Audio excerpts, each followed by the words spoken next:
आज हम बात करेंगे ओवेरियन स्टिमुलेशन प्रोटोकॉल्स में दिए जाने वाले इंजेक्शंस के बारे में। इसमें हम पेशेंट को generally second day of period बुलाते हैं एंड एक ट्रांसवेजाइनल सोनोग्राफी करने के बाद में इंजेक्शन स्टार्ट करते हैं। शुरू में 5 दिन जनरली हम सेम इंजेक्शन की डोज रखते हैं।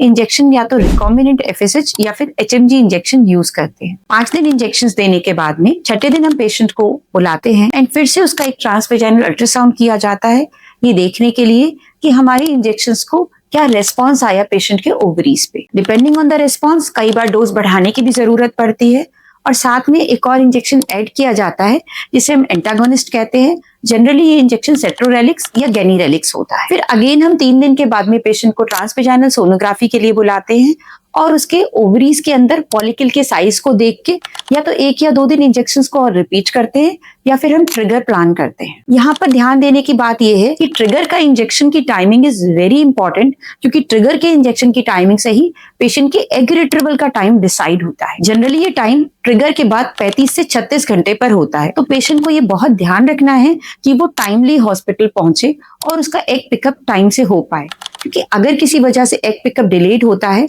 तो उन फॉलिकल्स के बॉडी के अंदर अपने आप ही रप्चर होने या फटने के चांसेस होते हैं, जिसके बाद एग पिकअप में हमें एग्स नहीं मिलेंगे। क्योंकि हम अल्ट्रासाउंड से जो मॉनिटर करते हैं that is follicle, that is like a water bubble और उसके अंदर एग होता है। एग यानी कि oocyte which is a microscopic structure जो हमें अल्ट्रासाउंड में नहीं दिखता।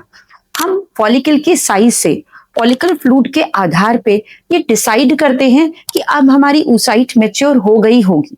बट कंफर्म्ड किसी पेशेंट के जितनी फॉलिकल्स बन रहे थे और हमें कितनी मैच्योर oocytes मिले, ये एक पिकअप के बाद ही पता चलता है after examining that follicular fluid under the microscope.